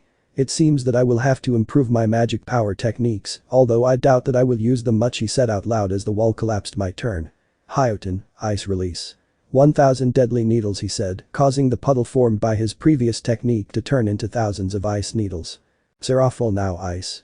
She asked, now being just as surprised as her sister. Volley. Ice needles. They won't be able to pierce my armor. He laughed as he watched the needles being thrown at him, causing one of them to pass by his cheek, which began to bleed. What? He asked, not knowing what had happened, but he was quickly brought back to the real world. Alvian, Volley, careful, he warned his partner, seeing how the other needles were thrown against the white-haired man. In response, he placed himself in a defensive position to then absorb the power of said technique, although to his surprise, he only managed to make them go slower. Seeing this, he had no choice but to destroy the needles. Volley, damn, there are too many, he cursed in his mind, seeing how several needles were not blocked, causing them to make light cuts all over his body. Alvian, Volley behind, warned his partner again, who upon turning around could see Issei with his technique already prepared. Issei, water release. Water dragon, he said as out of nowhere a dragon made of water launched itself against the albino, who was grabbed by the dragon's jaws, being slammed into the ground. Gabriel. There are two of them. I asked, stunned, seeing two Issei, one of them on the left and the other on the right. Michael, I've never heard of the Red Emperor dragon being able to make a clone. Hineko. And he can't do it, she said, drawing the attention of the others. That clone is made by one of Issei's techniques. I don't know how he does it, but I know he uses an energy similar to Senjutsu, she said, the last thing a bit out of herself, because it didn't bring back good memories. Although everyone quickly returned to see the battlefield as a voice rang out throughout the place. Volley, ha ha ha, unbelievable, I have to admit that I underestimated you. But I don't plan on losing. I, the one who will awaken. I am the heavenly dragon who stole the principles of God's supremacy. I envy the infinity and pursue the dream. Alvian, Volley, stop, it's not worth it, he tried to stop his bearer, who seemed to ignore his words. But another person spoke, stopping the white-haired man. Volley, stop, it's time to go. The voice was heard throughout the place, which could be located above Volley, where there was a short-haired man with armor and a staff in his hands. Volley, Bhikkhu. Sigh, I guess I'm out of time. He said resignedly, looking at the now-mentioned Bhikkhu. Bhikkhu, well yes, he said, amused, going down until he was on the ground, next to the white-haired man, so that's your rival, the Red Emperor dragon. He said, looking at the brown-haired man, who just kept watching without saying anything. Bhikkhu. It seems like I was beating you up, he mocked his partner, who showed no emotion. Volley, it has been a pleasure facing you, Red, but I'm afraid we are parting ways. The next time we see each other one of us will fall before the other. He said as he was enveloped in black flames. Although he quickly had to move away because a whirlpool appeared in front of him and his partner. Issei Kamui, he said as the hole absorbed everything that was near it and then disappeared. I'm sorry to tell you that no one will leave here. And even less when I was starting to have fun, he said with a smile similar to that of a psychopath, while his Sharingan spun violently. Bhikkhu, Volley, this could be a problem, we are surrounded. He said, looking around, seeing the leaders along with more people. Issei, so don't worry, they won't intervene, he said, missing everyone. Brias. What do you mean? In front of you there are two members of the Cows Brigade, how do you want us to stay or watch, she asked furiously at the attitude of the brown-haired boy, who only looked at her with his Sharingan. Issei. Whoever intervenes I'll kill him, he threatened, looking at everyone present, some of whom salivated while others felt a chill run down their spines. Bhikkhu. Are you planning to face us two alone? He asked, surprised by the stupidity or courage of the brown-haired boy, who only drew a smile and then jumped to the roof of the building. Issei. That's right, facing the two of them will help me improve my control over a certain part of me, he said, amused as he took off his top, leaving him only in black pants and boots of the same color. I still don't control it much, so I'm forced to do this, he said, making a hand pose, which, when done, caused a white lump to begin to appear on the left side of his chest. Where after a few seconds a face with black marks could be distinguished on it. Surziches. What is that? He asked curiously, looking at the brown-haired boy. Azazel. I don't know. He replied, just as lost as his demon companion. Bhikkhu. A face on your chest? He asked curiously, looking at the brown-haired boy, who only smiled as he appeared next to the black-haired boy, causing him to open his eyes and then dodge a kick. Although to everyone's surprise, Bhikkhu was thrown towards a wall, breaking it on the spot. Volley H. How did he dodge the kick? He asked himself mentally as he watched his partner crash into the wall. Reacting on instinct, Volley ducked, dodging a punch, but flew out like his partner did, missing both Volley and those present even more. Enemy, how the hell did he hit them? None of his blows hit. She asked confused, watching the White Emperor dragon recover as did her companion. Issei, this state is fantastic, I didn't think it would work this way, he commented to no one in particular as he looked at himself. Although he quickly felt even more as he felt his strength being taken away. You shouldn't have done that, he laughed looking at Volley, who saw how his hand began to turn into stone. Volley, Alvian, I call the white dragon, which upon seeing what was happening, expelled the power that it had taken from the brown-haired boy, causing the hand of its bearer to return to normal. Issei, now your ability is useless against me, what will you do now? He asked, crossing his arms. Volley. What kind of energy is that? He asked, still scared by what happened to his hand. Issei, your partner over there uses something similar, only much weaker, he said looking at the aforementioned, who only gritted his teeth. Volley, do you know what it is? He asked, looking at his partner, who shook his head. Iku? I don't know what it is, only that it has some resemblance to Senjutsu, but this is much more dense. He explained, generating more questions than answers. Issei. Are you planning to stay there all day or are you planning to fight? He asked irritated while looking at both rivals out of the corner of his eye. After saying that, Volley launched himself against the brown-haired boy. Who blocked and dodged the blows with ease, although things got a little complicated when Biku joined the fight, throwing blows alongside Volley. Rias. Brother, we must intervene, we can't let them escape, she shouted looking at her brother, who saw how the brown-haired boy blocked and dodged the blows and spells that were thrown at him. Surziches, I'm sorry to tell you that we cannot intervene. He said, letting out a sigh at the end of the sentence, causing the Gremory to become irritated. Rias, why not, I asked, fed up with seeing how no one did anything. Azazel. Because everyone here knows that if we intervene, Issei will not be very happy. And seeing his power together with the fact that he is the bearer of the Red Emperor, it is better to have him happy and on our side. He explained seriously watching the fight, making the Redhead grit her teeth in anger. Meanwhile, the brown-haired boy was blocking and dodging the blows of both until Biku threw a blow with his staff, which was held by the brown-haired boy. Before the black-haired boy could react, the brown-haired boy had drawn the staff towards him, causing Biku to also approach, which taking advantage of this, hit the black-haired boy's stomach. However, a certain albino didn't stay watching as he punched the brown-haired boy's face, moving him away from his partner. Issei, hahaha, simply perfect. The adrenaline of a fight, the blood running through my veins and my heart beating 1,000 miles an hour, simply the feeling of combat is the best, let's continue with the dance, he shouted between amused and anxious while the blue energy began to surround him, then forming the humanoid being already known by some. Mitchell. And now what is that humanoid being? I asked, looking at the aforementioned being. Bekeno, I only heard him say it once, his name is Issei Susanoo, he said as his hair rose, revealing his Manjikyu Sharingan spinning rapidly. Volley, what the hell is that? He asked looking at Susanoo, even though he was ignored by his partner. Biku, I don't care, I'll destroy it in a second, he said determinedly, launching himself against Issei, who only watched as the black-haired man beat the Susanoo with his staff, which was of no use, leaving Biku with his eyes open, who quickly jumped to dodge the Susanoo's punch. Volley, damn it Biku, don't do that, he scolded him, saddened, seeing the destruction of the blow, which had generated a small tremor along with a large curtain of smoke, which when dissipated, revealed a large crater. Biku. Sorry, I got carried away, he apologized while laughing softly, generating a sigh from the white-haired man. Volley. Any ideas? He asked, standing next to his partner, who observed the humanoid being.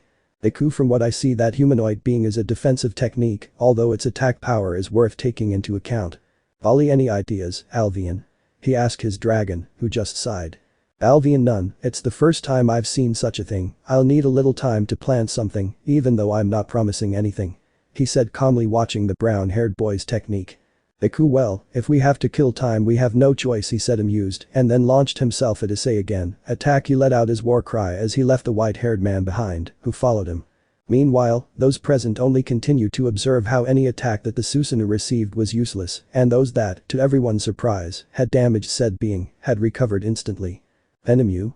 Is that boy really human? I asked, doubting the veracity of what the others had said. Surziches. The truth is that yes, although certain things are strange to me. He said, drawing the attention of several. Azazel, me too, I don't know what that means. What could it be? He said thoughtfully, missing those present even more. Sona, what do you mean? I asked what everyone wanted to know. Azazel. He said before that he was Uchiha, I have never heard that last name. I suppose it has to do with how powerful he is being just a human. He explained calmly, but quickly became alert when he saw how Issei's Susanoo began to crumble. What the hell is going on? He asked, seeing how Issei was hit by Biku and then sent into the sky, where he was received by a magic leader sphere, which, upon impacting against the brown-haired boy, generated a huge explosion. Surzich's I don't know, from one moment to the next his technique collapsed, he said, equally surprised and strange.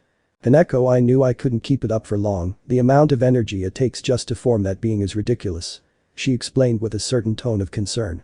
Meanwhile, the two companions only observed the smokescreen where the chestnut was located, which when it dissipated, they could see him lying on the ground. Biku? Is he dead? Did I hit him with my stick? He asked, starting to approach slowly, which didn't last long, as he quickly had to back away, as the brown-haired boy was slowly getting up. Issei, what happened? What the hell happened? He asked without understanding the situation, until he looked at his chest, where the face with the marks was no longer. I understand, I didn't expect that when the Senin mode ended, it would cause my chakra to become unstable, he thought as he sat on the floor with his legs crossed. Biku? What's wrong? You ran out of power and you're giving up? He asked, amused, watching the brown-haired boy who just smiled and then recreated Susanoo. Surprising certain people. Hineko, impossible, I shouldn't be able to use that technique again, she said, leaving her expressionless face aside, revealing a face of terror and astonishment. Aljuan, haha, girl. Issei lost control of his Susanoo because he lost Senin mode, that made him lose control of his power momentarily. He explained, amused, while he watched the fight board. Issei. Losing my Senin state can be a problem, he thought to himself while watching Vali and Biku in front of him. He said, looking up, where he could see a cut forming in the sky, letting him feel that two people were arriving, one of them being someone he already knew.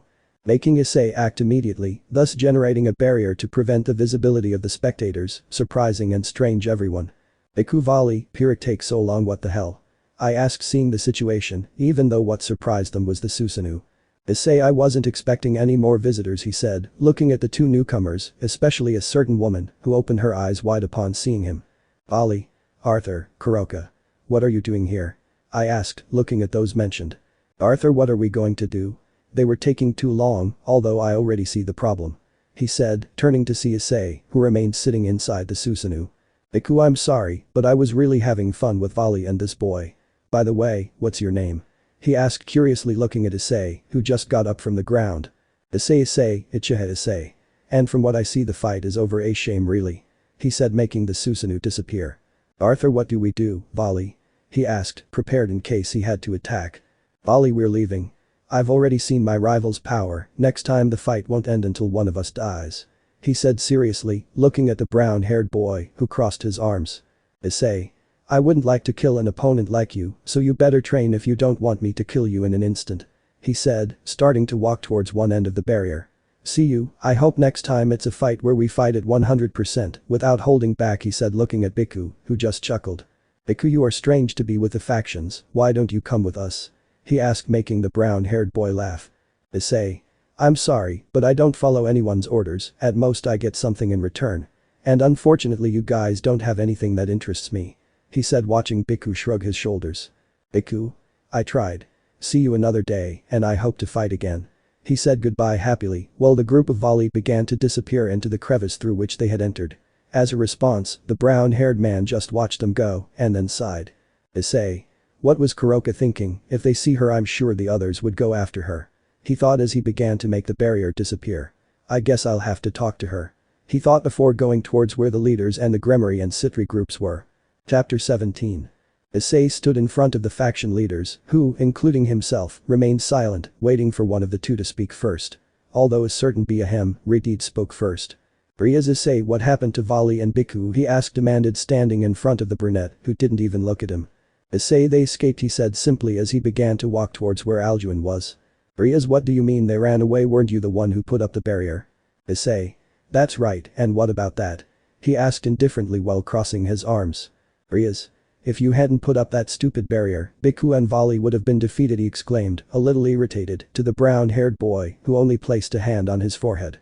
Issei, sigh, stupid girl, first of all. When did I say I wanted to finish off Biku and Vali?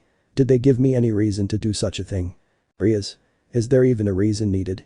Vali and Biku are in league with a terrorist organization. Do you care what they might cause? Issei. Yes, as long as I have no reason to face them, I simply won't do anything against them.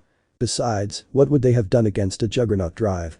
Shurzic's Issei is right, even though there are many faction leaders, facing off against Vali's juggernaut drive would have cost the lives of some of us. he explained, interrupting his sister, who gritted her teeth and then walked away a little from the place.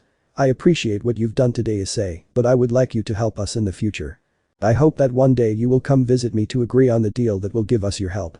Issei miles per hour, at least the older Grimmery seems to have more brains than his sister, he said, causing a certain Redeed to send him a death glare, which was ignored. I suppose the other factions will also want the same, so do not doubt that I will go visit each of you to do business.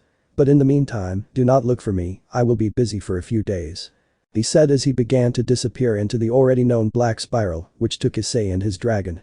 Enemu? Are you sure that boy is trustworthy? She asked doubtfully, looking at the place where the brown-haired boy had gone.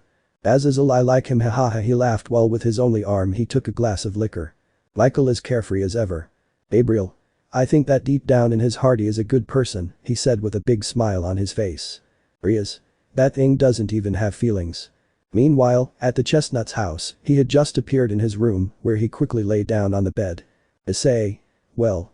How are you? He asked in his mind, causing a certain Uchiha to sigh. Madara not bad, although the setback of losing Senin mode will be a problem in the future if it is not resolved soon. Issei. And what do you have planned? I asked, already imagining what the Uchiha would say. Madara, you should train in that mode, but unfortunately the procedure is slow. He said, surprised to the brown-haired boy. Issei. Because the procedure is slow. Madara. This is simple, to enter the Senin mode you have to absorb natural energy, which is easy to get since it is everywhere. But if you want to master it, you have to be continuously absorbing natural energy, thus increasing your capacity along with your control over this energy, since if you absorb more than how much you will die, and if you absorb too little you will lose the Senin state. Therefore, you are forced to find a balance between what you expend and what you absorb. Issei, I understand, but what's the problem then? Madara. As I said, you have to be absorbing energy continuously, the problem is that due to pollution, energy is limited, since once you use up all the energy in the area, you will have to wait for it to replenish. And that can take a couple of days. Issei. And there is no solution. Couldn't I create trees and plants which provide natural energy with Mokuton? Madara. You could do it, but they would still have the same amount of natural energy as other plants and animals, so either you create an entire forest or you'll have to wait anyway, and I doubt you want to draw attention to yourself by creating a forest out of nothing. Issei, so what? Will I have to wait until I achieve it? Madara. Most likely, although from what I know, in Kyoto there is a faction called Yokai, which have a great affinity with spiritual energy, which makes the amount of natural energy overwhelming in some areas, thus eliminating the problem of having to wait several days for it to replenish. Issei, well, I guess we'll have to take a training trip, he thought as he prepared to sleep. Although I could also use the trip for something else, he whispered as he closed his eyes, falling asleep, making the Uchiha sigh. Madara, damn youth, they don't take anything seriously anymore. He thought as he sat on the ground and began to meditate. The next day. It was morning, approximately 9:30, time when a certain Chestnut was having breakfast, but this time he was in a certain cafeteria. Issei, good morning, he greeted without taking his eyes off his plate, while a certain Nekomata sat in front of him. Hiroka. What was yesterday? I asked, causing the brown-haired boy to raise an eyebrow. Issei, in that seriousness? He asked, confused, looking at the black-haired girl, who frowned. Hiroka, what was that humanoid being that was surrounding you? I could feel a ridiculous energy irradiating from it. Issei. Do you want to know? He asked, already knowing the answer. So he calmly put down his cutlery and sat comfortably. First, answer my only question. He said bluntly, making the Nekomata a little uncomfortable at the brown-haired boy's attitude. Hiroka, okay, what do you want to know? Issei. Why did you appear at the meeting? He asked directly, causing the woman in front of him to become confused. Hiroka. Are you seriously just asking yourself that? She asked, stunned, although seeing the brown-haired boy's look she had no choice but to answer. When Ardor said he would go to the meeting, because Biku and Vali were late, I told him to accompany him, because Kaneko was there. Issei.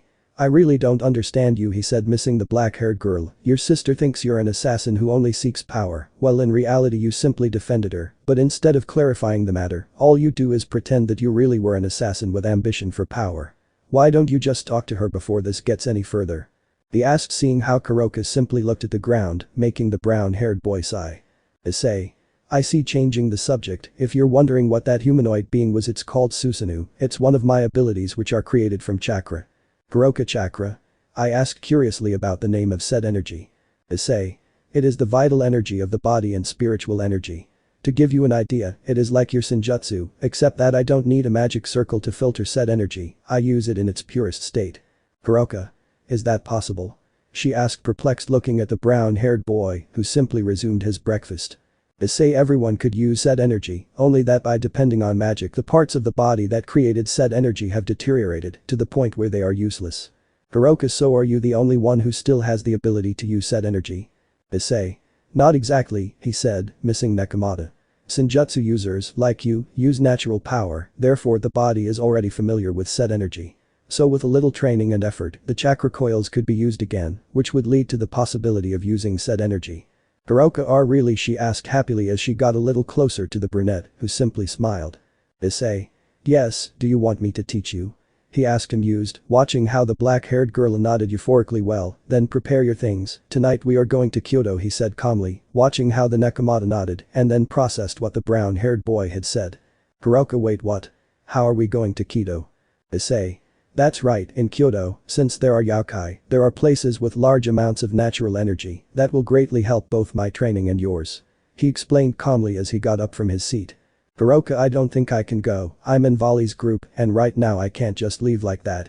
She said, getting up just like the brown-haired boy. Issei. Really?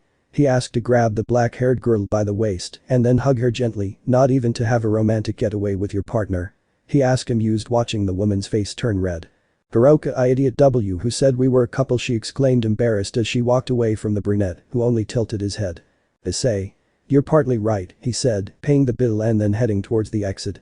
I guess I'll bring someone else, he said calmly as he said goodbye, leaving the place like that, leaving the Nekomata static in place, which lasted a few seconds.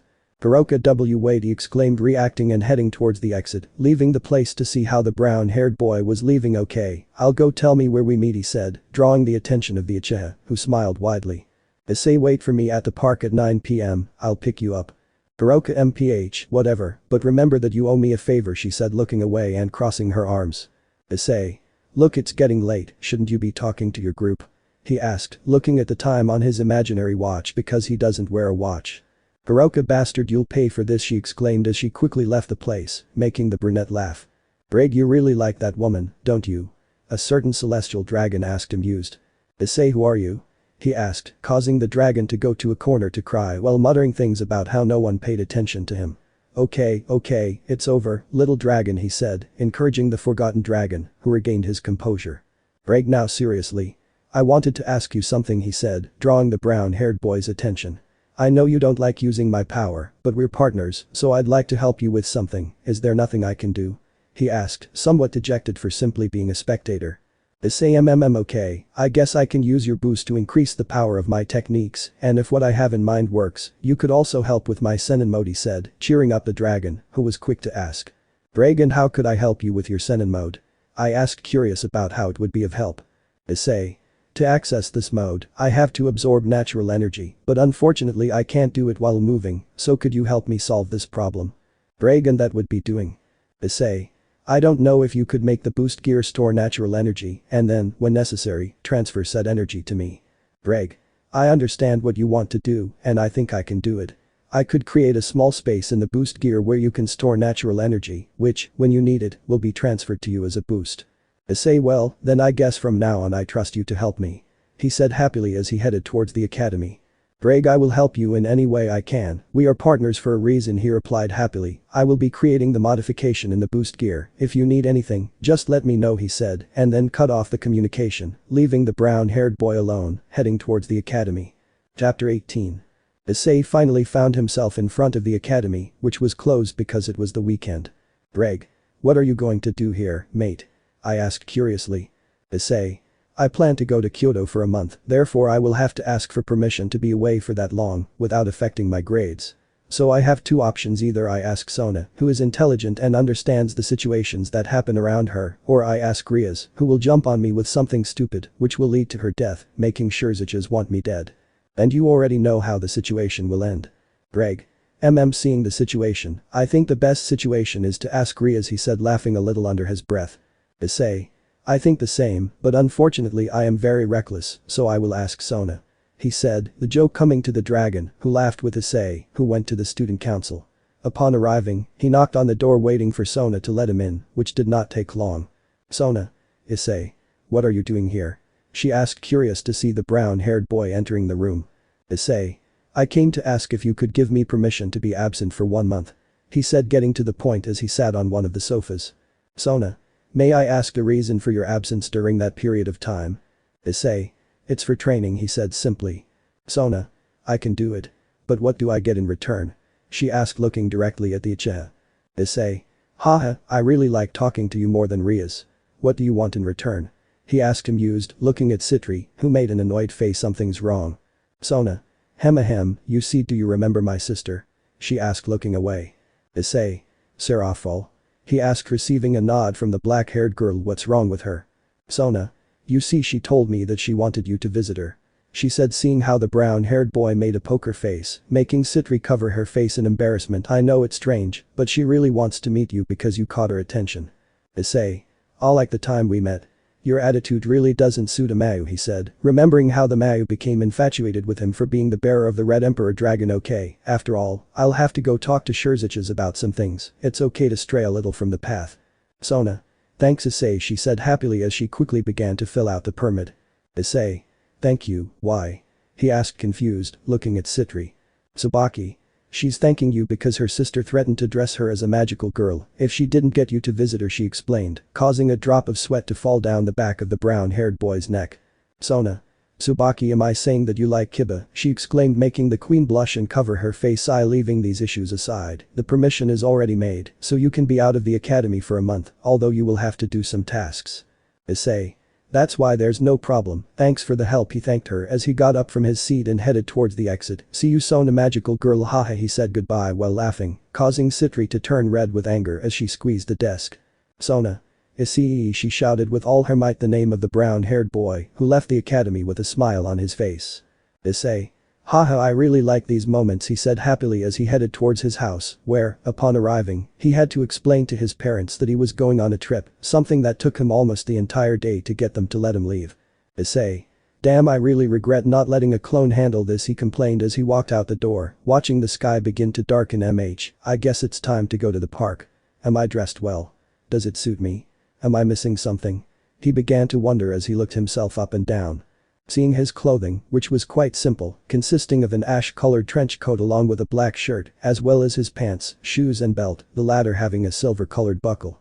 Usually, the brown-haired boy did not like to wear accessories, but for this occasion, he had placed a pendant in the shape of 3 magatamas which rested on his chest.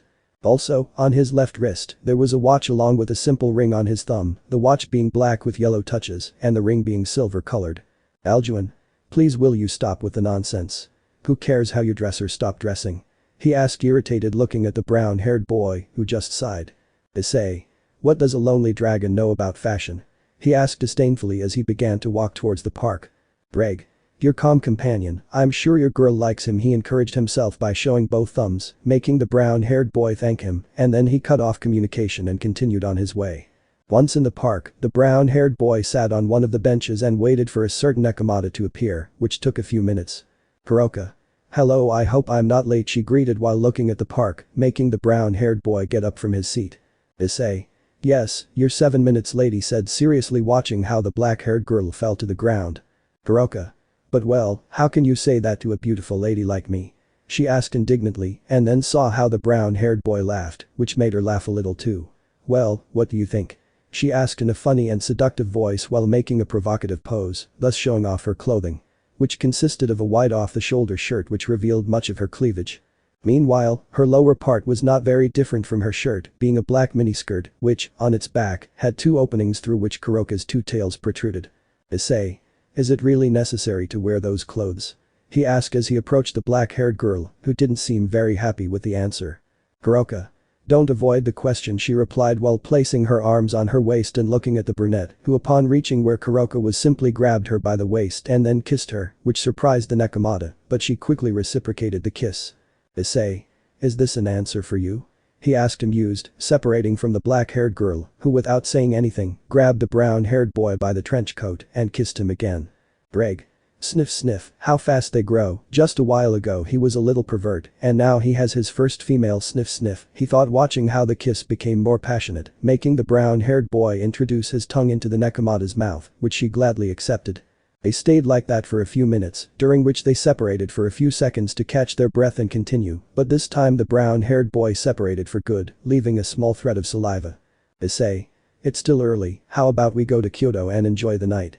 Although if my dear kitty has other plans, he said mischievously while with one of his hands, he lightly squeezed the Nekomata's butt, which let out a small Naya, and then quickly separated. Kuroka. No, she said amused while shaking her finger. First you'll have to convince me, she finished saying while with her finger, she touched the chestnut's chest, who simply chuckled. Issei. Okay, get ready, since the means of transportation we use can make you a little dizzy. He warned while a certain spiral began to appear, although he had to stop it since the Nekomata quickly separated. Kuroka.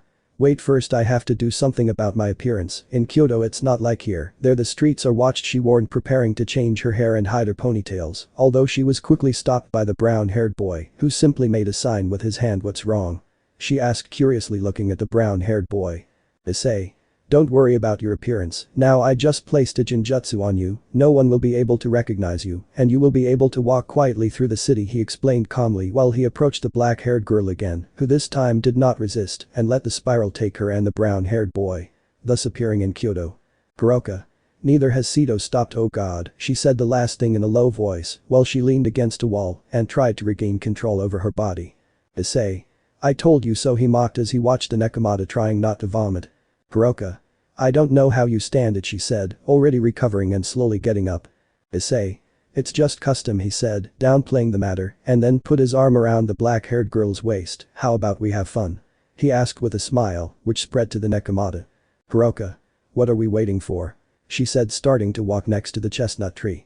Spending 3 hours like this seeing the city, where Issei bought her a necklace along with a bracelet, the necklace having a red dragon head, while the bracelet was silver, along with 2 dragons intertwined between them, one being red and the other black. It was still 12 o'clock, and the brown-haired boy decided to continue exploring the city, ending up in a nightclub, where they spent hours dancing and enjoying the music. But all good things come to an end, and it was already 5 o'clock in the morning, and it was time to go to the hotel that Issei had booked. Once in front of the door, the brown-haired boy opened it and then entered with Kuroka, who was clinging to the Uchiha's neck. Kuroka. And I thought my little Issei would be more childish, she said mockingly as she separated from the brunette and looked at the room. Besides, this room only has one bed, what were you planning to do to me? She asked flirtatiously as she sat Issei on the bed and straddled him, where she quickly began to kiss him softly, then increasing the intensity of the kiss, which intensified further when the Nekomata ran her hand over the brunette's chest until she reached his crotch, where she began to rub it gently. Kuroka. Do you like it? She asked, whispering in the brown-haired boy's ear, who in response, began to kiss the black-haired girl's neck while one of his hands began to massage one of her breasts, causing the Nekomata to let out a small moan. Naya, I didn't expect you to be so direct, she said, while enjoying the kisses and touches that the brown-haired boy gave her. But was surprised to see how the black-haired girl slowly got up, standing in front of him. Kuroka. But unfortunately you'll have to wait, she said with a smile as she began to walk, swinging her hips towards the bathroom in her room, while along the way she was taking off her clothes until she was in front of the door completely naked. First I want to take a shower, she finished by opening the bathroom door, through which she slowly passed, thus closing the door after having crossed it. Leaving the brunette alone in the room. Greg. Hahaha, that Nekomata did it to you, partner. He laughed, seeing how the brown-haired boy had been staring at the door. Although, to the dragon's intrigue, his partner didn't say anything. Issei. Are you okay?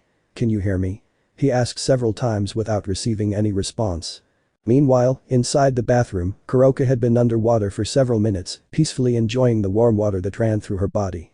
Tranquility ended when she felt 2 arms around her. Turning quickly, she could see the brunette in front of her with a playful smile. Kuroka.